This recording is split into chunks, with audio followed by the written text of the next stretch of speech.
Vous avez lancé votre entreprise pour être libre, mais aujourd'hui vous courez dans tous les sens, vous êtes épuisé, vous ne savez plus où donner de la tête, peut-être même que vous n'avez même plus de temps pour vos proches.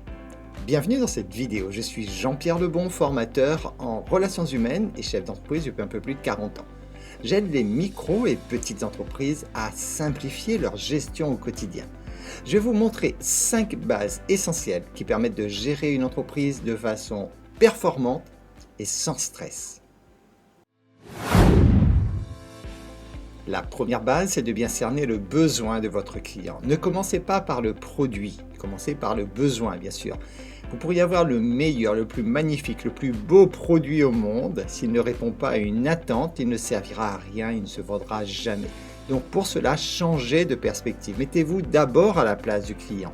Dites-vous, qu'est-ce qui coince aujourd'hui? Qu'est-ce qui m'empêche d'avancer? Qu'est-ce qui rendrait ma vie plus confortable, etc. Donc vraiment, le principe de toute façon, c'est de toujours permettre à une personne de se sentir mieux. Votre produit doit la libérer de quelque chose, doit lui permettre de se sentir mieux dans sa peau, mieux dans sa vie. Donc automatiquement, vous devez pour cela concevoir votre produit en fait par rapport aux besoins de votre client. Prenons l'exemple d'un graphiste, quelqu'un qui aime ce métier, qui pourrait effectivement aimer dessiner, avoir créé des logos magnifiques et voire même avoir des compétences techniques très poussées pour le faire. Ce qui est important, lorsqu'un client vient le voir, ce n'est pas juste d'avoir quelque chose de beau. Ce client, lui, ce qu'il veut, c'est que à travers ce logo, il puisse donner une image professionnelle, il puisse mieux se vendre, il puisse également avoir un logo qui est adapté à la cible qu'il vise, à la niche sur laquelle il veut intervenir, etc. Donc en fait, ce n'est pas un objet que le client veut. Le client, il veut un résultat. Et donc pour cela, vous devez apprendre effectivement vous aussi à vendre un résultat et non pas un objet. Lorsque vous le faites, tout de suite ça vous libère l'esprit. Vous avez l'esprit beaucoup plus libre, vous n'avez plus en fait à courir dans tous les sens, vous n'avez plus à chercher en fait à vous fatiguer, à vous épuiser pour savoir comment répondre à chaque client, puisque vous avez bien cerné en fait un besoin précis, et ça c'est très important également parce que ça va vous éviter de vous disperser. Une des plus grosses erreurs que je vois chez les micro et petites entreprises, c'est la dispersion. Souvent on cherche à vendre de tout à tout le monde, c'est une grave erreur. Vous devez vraiment apprendre à vous positionner, vous devez vraiment apprendre à cerner un besoin bien précis de votre client et vous arranger pour que votre produit donc réponde vraiment de façon claire à ce besoin. À ce moment-là, ça vous donne également, ça donne du sens en fait à votre entreprise. La question clé à vous poser, c'est: que vit mon client avant de me rencontrer? Quelles sont ses difficultés? Quelles sont ses souffrances? En quoi puis-je l'aider à se libérer de cela? La deuxième base est d'avoir une vision claire. Vous devez savoir où est-ce que vous allez. Vous devez savoir chaque jour toutes les actions que vous faites au quotidien dans votre business. Vous devez savoir que chacune de ces actions vous rapproche en fait de cette vision. Vous devez être aligné avec cette vision. Il est important d'avoir toujours en tête cette vision claire de là où vous allez. Vous le faites tous les jours dans votre vie quotidienne. Lorsque vous vous déplacez d'un point A au point B, vous savez très bien, vous avez en tête effectivement où est-ce que vous allez. Souvent, malheureusement, dans une entreprise, les gens ne se posent même pas cette question. Alors c'est essentiel. Si vous ne savez pas où vous allez errer longtemps, vous allez perdre beaucoup d'énergie, vous allez vous décourager, vous allez malheureusement stresser parce que vous n'avancerez pas dans votre entreprise. Posez-vous des questions essentielles. Quel style de vie vous souhaitez, par exemple? Combien de temps souhaitez-vous disposer du temps libre pour faire vos activités à côté, pour passer du temps avec vos proches, qu'importe, pour vous détendre? De combien de temps souhaitez-vous disposer?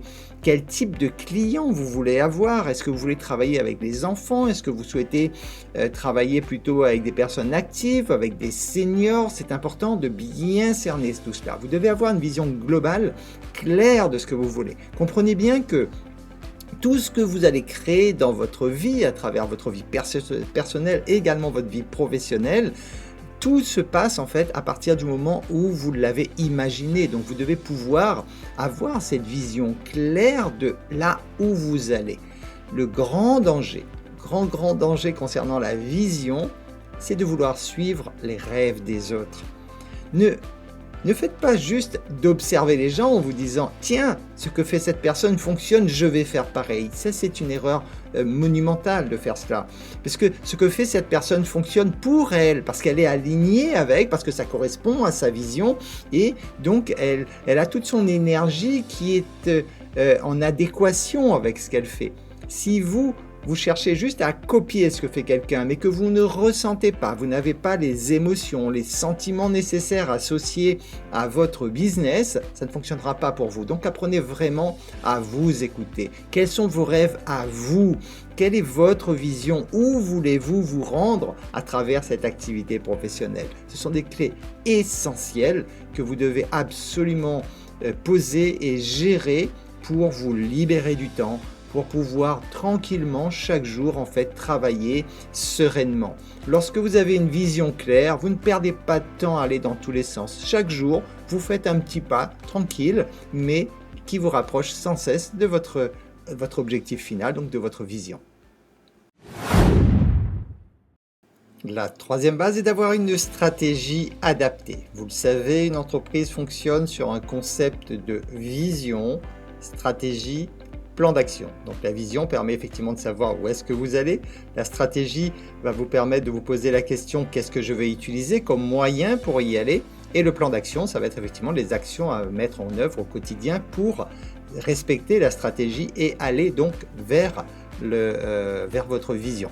Par exemple, une stratégie, c'est un déplacement. Vous allez pouvoir, si vous envisagez de vous déplacer, vous avez donc cette vision, vous savez où est-ce que vous voulez aller, admettons que vous voulez aller dans un pays quelconque, et à ce moment-là, vous allez devoir mettre en place une stratégie. La stratégie, ça va être comment je fais pour y aller. Est-ce que je prends ma voiture? Est-ce que je prends le bateau? Est-ce que je prends l'avion? Donc ça, c'est effectivement les grands moyens que vous allez utiliser pour pouvoir y aller. Une fois que vous avez répondu à cette question, vous allez pouvoir mettre en place donc le plan d'action. Si vous avez choisi l'avion, ça va être effectivement dans le plan d'action de réserver le billet d'avion, de savoir comment vous rendre à l'aéroport, etc., etc. Donc, toutes ces choses, donc après, c'est le plan d'action. Là, nous parlons de stratégie.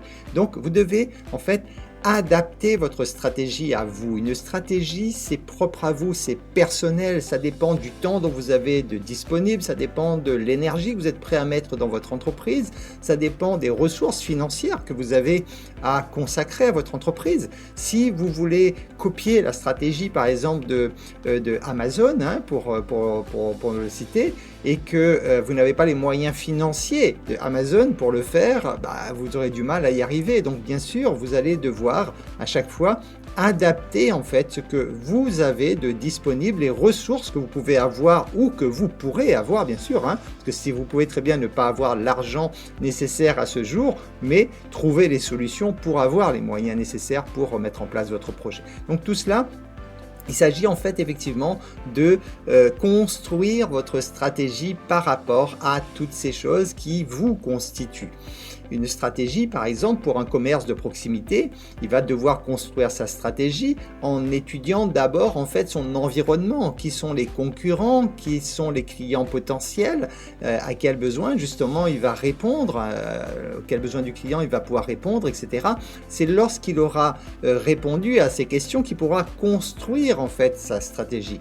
Une stratégie, ça doit être simple. Vous devez faire de façon à ce que cette stratégie, elle puisse être fluide. Elle doit être claire dans votre tête. Quand vous vous mettez à imaginer en fait comment va fonctionner votre business, c'est ça, la stratégie, c'est ça, c'est de savoir, tiens, je vois dans ma tête comment le client va me découvrir, comment il va venir chez moi, comment je vais pouvoir répondre à ses attentes, etc. Donc tout cela, ça constitue donc la stratégie, elle doit vraiment vous être adaptée. La quatrième base, on y arrive, c'est le plan d'action. Vous devez avoir un plan d'action motivant. Le plan d'action, ce sont donc les actions que vous allez faire tous les jours qui correspondent donc à votre stratégie bien sûr et qui va vous permettre donc de mettre votre machine en route et de faire tourner votre business. Alors, pour le plan d'action, donc ça va être pour vous effectivement de lister concrètement qu'est-ce que vous avez à faire aujourd'hui et demain, tous les jours de la semaine, pour faire avancer votre business. Cette feuille de route, donc puisque c'est plan d'action, après lorsque vous avez listé des actions à faire, devient une feuille de route. Cette feuille de route, elle doit être claire et vous devez surtout essentiellement prioriser. Vous devez vraiment prendre conscience des choses qui sont essentielles pour faire avancer votre business. Et pour cela, vous devez identifier 2 à 3 actions clés à mettre en place chaque jour. Ça va être prioritaire. Tout le reste, après, vous allez broder autour, mais dites-vous bien quelles sont les actions essentielles que je dois mettre en place pour faire tourner mon business. C'est pour définir ces actions clés, en fait, essayez d'imaginer que vous n'avez qu'une heure à consacrer à votre travail, par exemple, dans la journée. Quelles sont les actions que vous devez absolument faire qui sont prioritaires sur toutes les autres? Quand vous avez défini ces actions, vous allez devoir les traiter prioritairement chaque jour. Bien sûr, ces actions doivent être réalistes. Placez cela dans votre contexte. Ne vous placez pas des actions où il vous faut effectivement 4 jours pour les faire et alors que vous estimez pouvoir le faire en 1 heure. Ce n'est pas possible. Donc à vous d'être réaliste avec vous-même. Comprenez que la clé, c'est de comprendre en fait pourquoi vous faites cette action. Cette action, elle est essentielle pour faire tourner la machine. Si ce n'est pas le cas, vous la laissez de côté et vous travaillez prioritairement sur les actions qui sont essentielles à faire tourner votre business. Le danger, et je le vois malheureusement beaucoup autour de moi, c'est de brasser de l'air en fait, c'est de courir dans tous les sens, c'est de vous épuiser, c'est d'arriver en fin de journée complètement HS et ne pas avoir produit quoi que ce soit. Donc là, c'est essentiel. Pour retirer justement ce stress de votre vie, c'est essentiel que votre plan d'action corresponde parfaitement à la stratégie que vous avez adoptée et qui vous amène donc vers cette vision. Les résultats, vous allez les avoir à travers la régularité. C'est vraiment en faisant un petit peu encore et encore et encore et encore chaque jour que vous allez faire avancer votre business. Alors, quand je dis cette régularité, bien sûr, lorsque vous allez faire les bonnes actions, c'est très important également. Si vous répétez sans cesse des actions qui n'ont pas de résultat, vous n'avancerez pas. Donc là aussi, bien sûr, lorsque vous mettez en place un plan d'action, automatiquement, vous devez avoir un outil de feedback. Vous devez pouvoir mesurer, en fait. Par exemple, si tous les jours, vous faites de la prospection, vous devez pouvoir mesurer cette prospection. Combien de prospects vous avez contactés aujourd'hui? Combien de prospects se transforment en clients? Pour savoir justement si vos actions quotidiennes sont correctes, si elles portent leurs fruits ou si vous devez donc les adapter. La 5e et dernière base, c'est d'apprendre à vous ressourcer. Vous n'êtes pas une machine. Apprenez à faire des pauses régulières. Il a été prouvé que de pratiquer des pauses toutes les 50 minutes à peu près vous permet de gagner en productivité. Donc ce n'est pas du temps que vous allez perdre, c'est tout simplement de la ressource, vous récupérez de l'énergie qui vous permet d'être plus efficace ensuite. Vous pouvez également marcher. Marcher, ça c'est quelque chose qui fait du bien en fin de journée ou en début de journée. C'est vous qui voyez, ou le week-end si vous ne pouvez pas le faire en semaine. L'idéal étant de le faire chaque jour, bien sûr. Apprenez également à lire, de la lecture, ça permet de vous déconnecter de votre travail. Méditer, c'est quelque chose qui fait du bien aussi, qui vous permet de couper également. Dites-vous bien que dans ces moments, vous allez en fait vous ressourcer. Vous pouvez également faire des activités inhabituelles, par exemple comme la cuisine, si jamais vous n'avez pas l'habitude de cuisiner. Faire des petites choses comme ça, des choses inhabituelles en fait vous permettent de vous concentrer, d'être dans l'instant présent. En vous concentrant dans l'instant présent, vous coupez complètement donc de votre business, et en coupant de votre business, en fait, ça va vous permettre de recevoir en fait de nouvelles idées, de nouvelles solutions. Ça vous permet donc bien sûr de récupérer de l'énergie également. Donc tout cela, c'est indispensable de trouver le bon équilibre. Ne vous donnez pas à fond dans votre travail. De toute façon, dites-vous bien que si vous vous donnez à fond dans votre travail et que vous n'avez pas les résultats escomptés, c'est que ce que vous faites ne fonctionne pas. Donc vous allez devoir reprendre tous les points de cette vidéo, donc votre vision, définir la stratégie, mettre en place un bon plan d'action, etc. Donc toutes ces choses essentielles qui vont être là pour vous permettre d'avoir cet équilibre. Vous devez pouvoir être performant tout en vous sentant bien. Et je peux vous assurer que c'est possible et je vous encourage vraiment à aller dans ce sens. Il y a eu une époque où on s'est persuadé que nous devions travailler beaucoup de façon pénible pour pouvoir gagner correctement notre vie. C'est terminé ce temps. De nos jours, nous avons suffisamment d'outils, nous sommes suffisamment intelligents en tant qu'êtres humains pour trouver des solutions où nous pouvons travailler effectivement en nous sentant bien. Donc je vous encourage vraiment à faire ces pauses qui vont vous ramener de l'énergie. Nous arrivons à la fin de cette vidéo. Merci de l'avoir regardée. J'ai envie de vous poser une question. Quelle base parmi les 5 vous manque le plus? Dites-le moi en commentaire, ça me permettra en fait de concevoir des vidéos spécifiques sur le sujet qui vous intéresse afin de vous donner davantage de précision. Dans la prochaine vidéo, je vous dévoilerai le secret des petites entreprises qui durent. En attendant, je vous recommande de vous abonner à la chaîne si vous ne l'avez pas encore fait, également de tester ce qu'il faut. Je vous rappelle, c'est une plateforme qui vous permet d'automatiser tout le process de vente, donc de la transformation de votre prospect en client final, tout cela de façon automatique qui fonctionne 24 heures sur 24 et 7 jours sur 7 pour vous libérer du temps, pour vous permettre justement de vivre votre entreprise de façon la plus simple et la plus sereine qui soit. Donc, abonnez-vous, testez la plateforme et surtout, prenez soin de vous.